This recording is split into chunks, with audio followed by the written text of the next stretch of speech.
Hello အားလုံးပဲမင်္ဂလာပါရှင် Sunny Side Up YouTube Channel ကနေပြန်လည်ပြီးကြိုဆိုလိုက်ပါတယ်ဒီဇင်ဘာပိတ်ရက်ကြီးမှာအိမ်မာနေရင် chill ချင်တဲ့သူတွေဘာရုပ်ရှင်ကြည့်ရမလဲစဉ်းစားနေတဲ့သူတွေအတွက်တကယ်ကိုကြည့်လို့ကောင်းပြီးအချစ်ဟာတာအလွန်ရတာမျိုးစုံကိုခန်းစားရမယ်နာမည်ကြီးပြီးလူကြိုက်များတဲ့စကားသစ်တွေကိုပြပြပေးသွားမှာဖြစ်ပါတယ်ဒီနေ့ပြပြပေးသွားမယ်စကားတွေထဲမှာဆိုရင်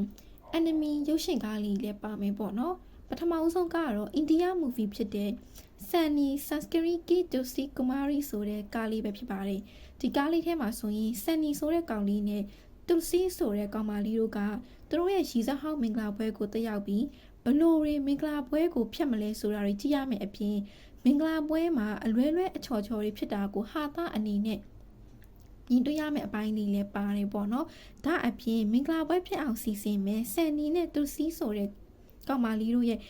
အချစ်ကရောဘလိုမျိုးလေးဖြစ်လာမလဲအချစ်ကိုလိုလားတောင်းတနေတဲ့နှစ်ယောက်ကရောဘလိုတွေတန်ရောစိတ်တွေညှိတွယ်သွားကြမလဲဆိုတာကိုခန်းစားကြည့်ရှုရမှာပဲဖြစ်ပါတယ်ရှင်ဒုတိယတစ်ခုကကြတော့ Pran Soundry ဆိုတဲ့ကားလေးပါပဲဒီကားလေးမှာဆိုရင်တော့ Pran ဆိုတဲ့မင်းသားလေးရဲ့ Soundry ဆိုတဲ့မင်းသမီးလေးရဲ့ကိုမြင်တွေ့ရမှာပါဒီကားထဲမှာမင်းသမီးကြီး Sri Devi ရဲ့သမီးကြီး Genevieve Kapoor ဆိုတဲ့မင်းသမီးလေးရဲ့အလှကိုခန်းစားကြည့်ရှုရမယ့်စကားကောင်းလေးတစ်ခုပဲဖြစ်ပါတယ်မင်းသား Pran နဲ့မင်းသမီး Soundry တို့ရဲ့မတူကွဲပြားတဲ့ဘာသာစကားရည်ကြီးမှုအယူဆတွေကိုဘလို့အဆင်ပြေအောင်ညှိနှိုင်းပြီးလှုပ်ဆောင်ကြမလဲ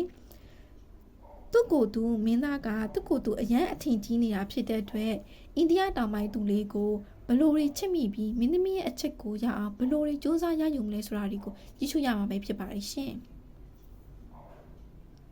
တတိယမြောက်ကားလေးကတော့ Lost in Starlight ဆိုတဲ့ Korea anime ကားလေးပဲဖြစ်ပါတယ်ဒီကားလေးက science fiction movie ဆိုတဲ့မမဘူးပေါ့နော်ဒီကားလေးကိုကြည့်ရှုရတဲ့အချိန်မှာ background music တွေ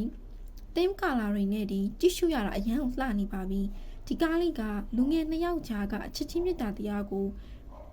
ဖော်ပြပြီးချစ်ချင်းမြတ်တာတရားကဘလောက်ထိကြီးမားလဲဆိုတာရည်ရီမန်းချက်ကြီးမားတဲ့မင်းသမီးလေးကသူ့ရဲ့အိမ်မက်ကိုဘယ်လိုမျိုးအကောင့်ထဲပေါ်သွားမလဲဆိုတာကိုကြည့်ရှုရမှာပဲဖြစ်ပါတယ်၄ခုမြောက်ကားလေးကတော့ Little Forest ပဲဖြစ်ပါတယ်ဒီကားလေးမှာကိုရီးယားမင်းသမီး Kim Tae-ri ဆိုတဲ့မင်းသမီးလေးကမြို့မှာတောင်းတရင်ကြည်ပြင်းလာတဲ့သူလေးပါသူမရဲ့ဇာတိမြေကိုပြန်လာရင်နေထိုင်တဲ့ပုံစံဒေသအစားအသောက်တွေသူမရဲ့အမေကိုလွမ်းစွတ်တန်းတားမှုတွေတနေကြီးတွေနဲ့တွေ့ပြီးရှောက်စားရှောက်သွားတာတွေကိုကြည့်ရှုခန်းစားရမှာဖြစ်ပါတယ်ရှင်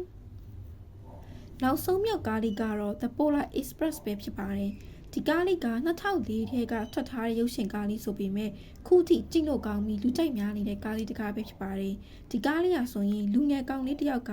ဟော်ဆန်နဲ့မြင့်ရထားကြီးကိုစီးပြီးမြောက်ဝင်ရိုးဆိုမှရှိတဲ့ Christmas ပွဲတော်ကြီးကိုတွားပြီးကြည့်ရှုရမယ့်စကားကောင်းလေးတစ်ခုဖြစ်ပါတယ်သူ Christmas ပွဲတော်ကြီးကိုတွားနေတဲ့အချိန်မှာထူးဆန်းတဲ့အဖြစ်အပျက်တွေရင်ခုန်စိတ်လှုပ်ရှားစရာကောင်းတဲ့အရာတွေကိုသူ့တနေချင်းတွေနဲ့ဘယ်လိုရင်ဆိုင်ကြုံတွေ့ရမလဲဘယ်လိုမျိုးတွေဖြစ်ရှင်းမလဲနောက်ဆုံးမှာ Christmas ဘူဘူကြီး Santa Claus ကရောသူ့ကိုဘယ်လိုလက်ဆောင်မျိုးကိုပေးသွားမလဲဆိုတာတွေကိုရင်ခုန်စိတ်လှုပ်ရှားစွာကြည့်ရှုရမယ့်စကားကောင်းလေးတစ်ခုပဲဖြစ်ပါတယ်ကဲအခုဆိုရင်တော့အရန်ကိုကြည့်လို့ကောင်းပြီးစိတ်ဝင်စားစရာကောင်းတဲ့စကားလေးဟာခုကိုပြပြပေးသွားတာဖြစ်ပါတယ်ရှင်အဆုံးထိနားထောင်ပေးတဲ့အတွက်အားလုံးကိုကျေးဇူးတင်ပါတယ်ဘိုင်ဘိုင်